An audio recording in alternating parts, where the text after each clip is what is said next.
Welcome to TSAT. Today I am going to discuss about science and technology for group 1. I am going to give introduction to science and technology for group 1 and I am going to discuss about the evolution of policy formulation for the technology development in our country.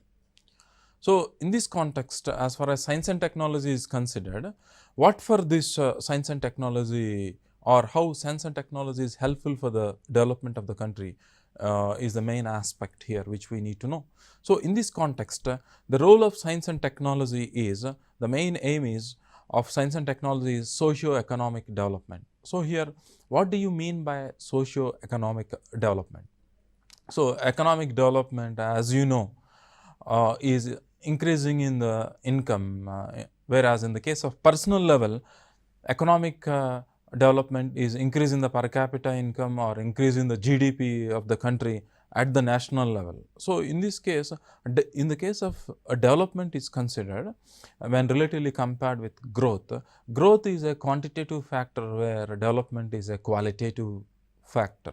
So, in this context, technology helps in growth and development both. So, in this case of development is considered, for example, during 1952, the kind of the different kinds of sectors existing in secondary sector or the tertiary sector or the primary sector are very less. So, by the time with the evolution of time, by the time we come to 2022, the different kinds of sectors in terms of manufacturing or tertiary sector has been diversified a lot. For example, in 1952 or so, take the case of medical facilities available, the kind of specialist doctors available are very less. An MBBS doctor or an MD is available, but right now the kind of specializations existing in terms of gastroenterology or neurology or cardiology or radiotherapy, radiology, you have got n different variant types of specialization. So, diversifying in different ways and providing different ways of services leads to development. For example, we have got a different surgeon for the upper jaw known as maxillofacial surgeon. So, in every area, in technology, in transportation, there is a huge development. So, there is no much development in terms of transportation. The only way the transportation is the development of transportation is very low during 1952 in terms of roadways or railways. Now, you have got a very broad different variant types of transportation, public and private, airways, etc. have developed a lot. So, that is the basic difference between growth and development. So, the main aim of science and technology is socio-economic development. So, in this context of economic development, as you know, increase in the economic aspect of per capita income and other diversification of services. But what do you mean by social development? So, social development is something related to society, where a society is a group of people living together with certain relationships, where society is made up of a combination of institutions. So, here in this context, what are the different kinds of institutions existing in the society? So, in the case of society, you have got different institutions like a family or legislature, executive, judiciary. These are the different kinds of institutions which we have got. So, when these social institutions in terms of education or health or security aspects, when these different institutions in the society are providing different services, helps in the improvement of the standard of people in terms of hygiene, in terms of life expectancy. When the society institutions are able to provide better conditions in social life in terms of hygiene, all these aspects come under social aspects, literacy rate. So, when the technology helps in the improvement of literacy rate with the help of communications and with improvement in terms of security, improvement in terms of healthcare, all these aspects come under social aspects. When the social and economic aspects combine together, leads to a real development where technology plays a very major role in this process of development. How come we will be discussing in the upcoming episodes. So, science and technology helps in improvement of healthcare, physical infrastructure, safe drinking water and food supplies. So, This is the main aim of science and technology for the purpose of development. So, for this purpose of development, we have got an institutional structure in our country. So, what is the institutional structure? As part of introduction, we need to know responsible for the execution of science and technology. So, CSIR, Council for Scientific and Industrial Research, is the main institutional structure which is responsible for the development of science and technology in our country. So, the Council for Scientific and Industrial Research is established in 1942. Its aim is to provide a strong industry, social welfare, strong science and technology base for strategic sectors. So, here we have got different sectors like primary, secondary and tertiary sectors. So, development can happen only when all the sectors develop equally. For example, in the different sectors of our country. So, in the case of secondary sector, manufacturing sector is considered in our country, when we relatively compare, it is in a weaker condition. So, here in this condition, we need to strengthen the manufacturing sector, especially to acquire stability in our country. So, science and technology helps in improving the manufacturing sector so that it will be able to provide a strong support to the economy. So, where we are weak, we need to be strengthened with the help of science and technology. So, social welfare, which I have discussed with you, and science and technology base for strategic sectors. So, what do you mean by a strategic sector here? Strategic sector is a sector with which our existence is questioned. For example, you have got agriculture, you have got defense, we have got healthcare sector. So, there are certain sectors without which survival itself will be questioned. So, these are considered as strategic sectors. So, first, prima facie, the main aim of science and technology is to strengthen the strategic sectors. So, these science and technology is multidisciplinary and multi-located. So, here in this case, the Council for Scientific and Industrial Research is a multidisciplinary institution. So, multidisciplinary here implies that it requires different knowledge of different subjects. So, for example, science and technology involves, it consists of space technology or agriculture or biotechnology, healthcare. These are different branches of science and technology. So, you require the knowledge of different branches of science. That is what multiple disciplines is, and these branches are located in different parts of our country. So, that is the nature of this institution CSIR. CSIR aim is to exploration and exploitation of indigenous raw materials and natural resources for import substitution. So, what do you mean by this here? Exploration, you must be able to identify, find the resource available. After finding that, you need to exploit that, use for our requirement is one of the main aim of CSIR, which is indigenous, which is present in our country for import substitution. So, import substitution is very much important. So, what do you mean by import substitution? You must be able to identify, explore the resource in your country so that you need not import, so that it does not strain much on your forex reserves. The foreign exchange reserves deplete when you are importing more. What is the advantage of having more forex reserves is your economy will be more stable when you have got more forex reserves. So, when your technology is evolved better, you will be able to produce certain manufacturing goods which is competent enough in the international trade, so that your exports increases. When your exports increases, what happens is your foreign exchange reserves will be in a better positive condition. So, you will be having a stable economy. That is one of the main aim of CSIR and science and technology. And the other aim of CSIR is pollution control, waste utilization and energy conservation. So, for example, we are burning a lot of fossil fuels for the generation of power and automobiles. So, when you are able to shift the technologies to another resource like battery powered vehicles or generation of power with the help of solar power, etc., what happens is the amount of greenhouse gases being released can be reduced, minimized.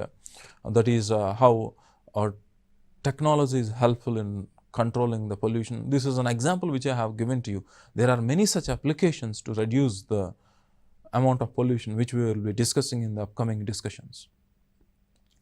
Waste utilization and energy conservation. So, waste utilization is with the kind of new modern technology, we can convert the waste into energy. For example, the agricultural waste or the waste from the markets, the vegetable markets can be collected and can be used to generate biogas or methane for the generation of heat or energy, etc., which can be utilized for different purposes.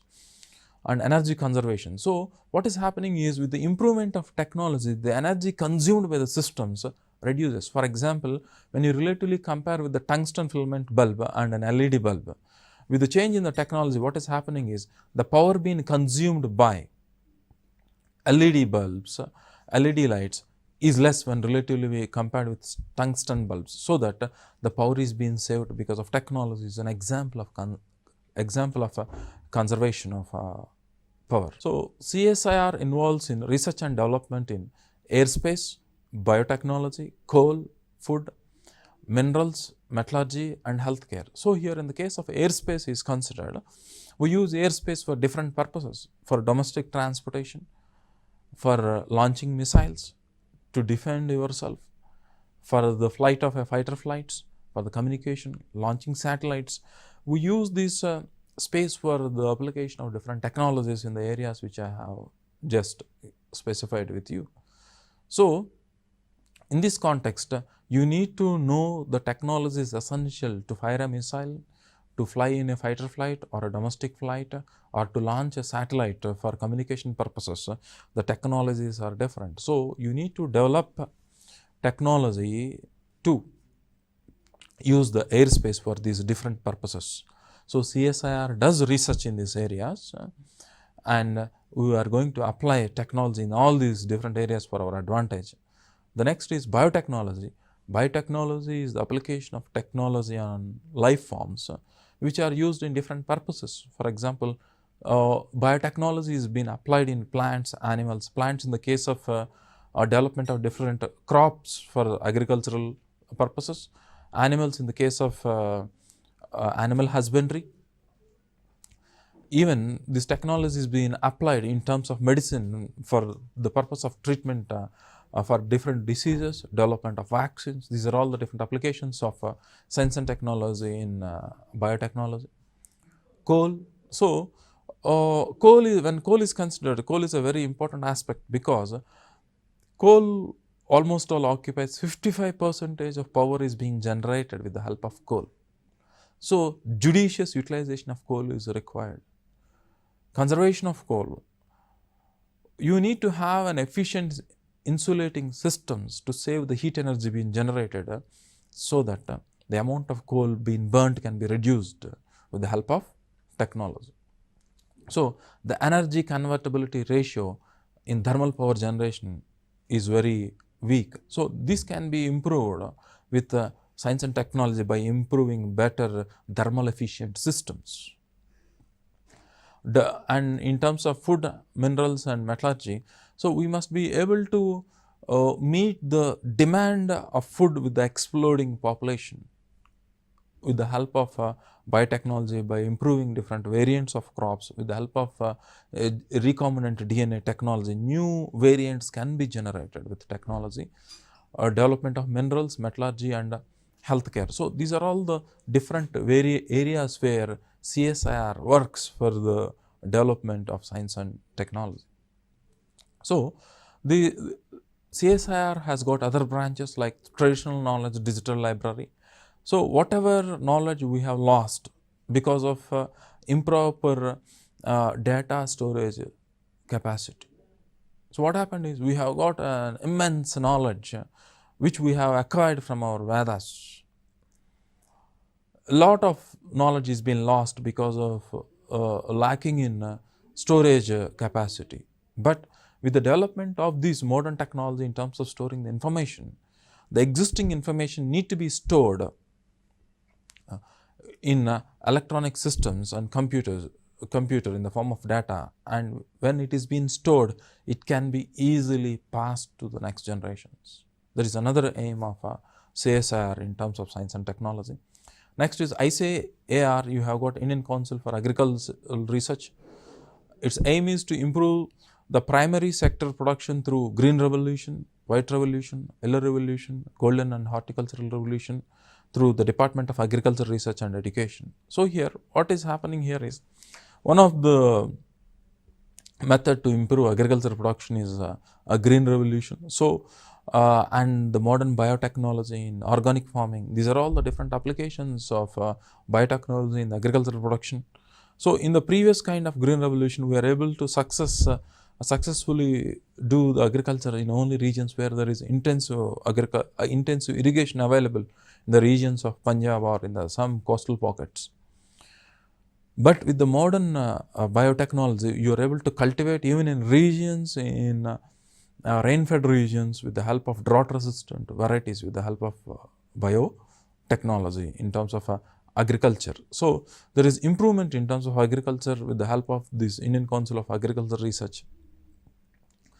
It is been executed in terms of white revolution, yellow revolution, golden revolution, which is also known as horticulture revolution. So white revolution is increasing in the production of milk, yellow revolution is increasing the production of oil seeds, golden or horticultural revolution is increasing in the production of vegetables, flowers and fruits through these organizations, is one of the aim of CSIR. So these are different revolutions which might be useful to you in objective bits. For example, grey revolution means which is something related to the improvement in the production of fertilizers essential for agricultural production. Silver revolution is something related to increasing in the production of eggs. Silver fiber revolution is something related to increasing the production of cotton. Brown revolution is increasing in the production of leather. Pink revolution is related to onions, shrimp, prawns, pharmaceuticals. So onions are pink, that is how they are been related logically. Shrimp and prawns or shrimp more or less one and the same. In the case of shrimp consists of prawns, crabs, lobsters, crayfish together combinedly classified as shrimp. And pharmaceutical starts with P. That is the reason why the medicines, etc. That is the reason why onions are pink, shrimp, prawns starts with P, pharmaceutical starts with P. So that is the reason why these are all included in pink revolution. Black revolution is something related to petroleum products and coal. So this is a kind of technological methods need to be adopted to improve the production of these essential goods and services. So the role of ICAR develops agriculture, agroforestry, animal husbandry, fisheries, home science and allied science. So ICAR, Indian Council for Agricultural Research. So here the main aim is to develop agriculture. So in this context, by developing different crop variants, hybrid variants, with the help of genetical engineering, GMOs, genetically modified organisms or species of plants can be developed for better production. And agroforestry. Agroforestry is a development of forest species in the transitional zones between the villages and the forests, because they have got certain economic advantage. So identifying certain species which have got economic advantage and making them to cultivate in the buffer zones for the economic development or economic advantage of the rural sections. Development of animal husbandry, fisheries, home science and allied science is the main aim of Indian Council for Agricultural Research. ICAR also publishes and transfers technology programs. So whatever been innovated need to be transferred to the society or the agriculture or to the farmer. So for example, we have got 𝗖𝗍 here. For 𝗖𝗍 mainly does a research on crops which can thrive on semi-arid tropical region. Semi-arid means a semi-desert.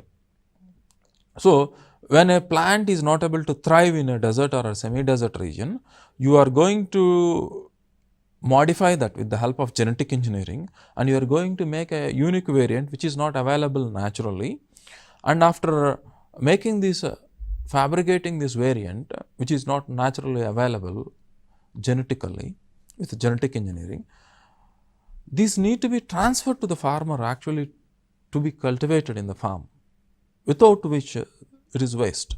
So, ICAR not only innovates or produces a new variant of crop, it also transfers after certain successful cultivation. It need to be transferred to the farmer is one of the aims of ICAR. Next, we have got National Bureau of Plant Genetic Resources. So, in the case of National Bureau of Plant Genetic Resources are considered, this organization quarantines a wild variant species of plant.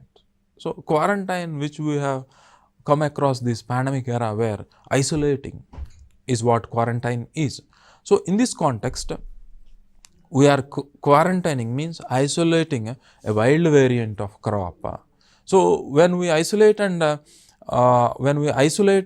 this crop and cultivate individually, what happens is you will be able to preserve the variant.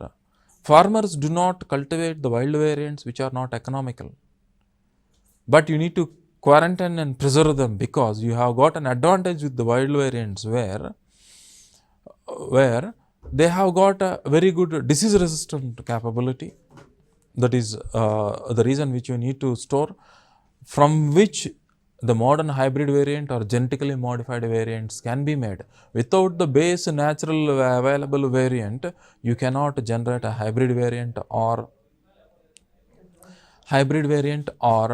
a genetically modified variant. So, that is the reason why you have to save the wild variants even though they are not economical. So, that is being done by National Bureau of Plant Genetic Resources, and the other advantage they have got is they are highly disease resistant. That is the main advantage with wild variants. So, if we want in future to modify it, or you want a genome for developing a new variant of crop, if you don't quarantine and cultivate the wild variants, we will not be able to get the base genome essential. So, that is the main aim of National Bureau of Plant Genetic Resources. Next is Indian Council of Medical Research. So, this is an organization which is in use in this pandemic era because this is in use because without the approval of ICMR, never a drug or a vaccine cannot be released into the market, because there is a specific protocol need to be followed in the process of testing. What happens is when the testing process meets the protocol essential, then only a product, a medicine or a vaccine can be released into the market, which is being approved by Indian Council of Medical Research.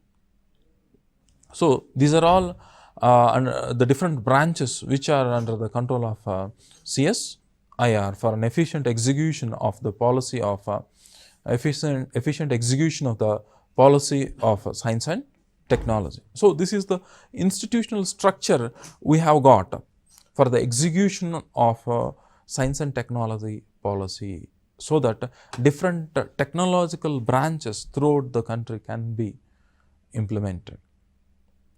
So, now I am going to discuss about the policies which are being formulated, evolution of policies. You will be able to understand this only when you understand the evolution of policies since the beginning to the current condition. Then you will be able to understand better. So, the discussion which I am making with you will be able to understand the institutional structure of science and technology in our country, and the policy formulation and the evolution of policy in terms of execution of science and technology in our country. So, this is a discussion which will not only helpful to you to understand the condition and institutional structure of science and technology in our country, this will also helpful for you to write an essay on science and technology. So, the content for the syllabus for essay can be anything. It can be social issues, it can be polity, economy, history or geography. In the same way, the content of science and technology is also helpful to write an essay. So, the content which I am going to discuss in this episode will also be helpful to you to write an essay, because this is part of introduction and the institutional structure. So, the science and technology helps in economic development, productivity, efficiency with sustainable economic development. So, this is the main aim of the policy of science and technology.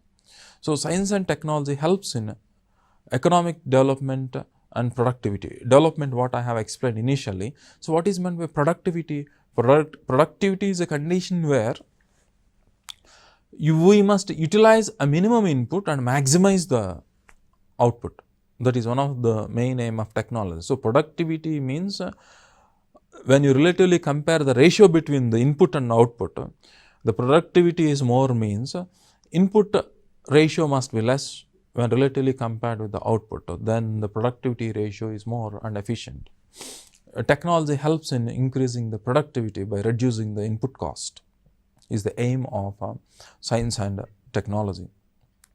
With sustainable economic development. So, as you know, sustainable economic development is making the resource available to the future generations and maximizing the production with the minimum inputs and avoiding the pollution of the environment, keeping the environment habitable not only to you, to the upcoming generations, is the main aim of science and technology. So, in the upcoming discussion, I will be discussing with you the evolution of science and technology policy in our country. Thank you.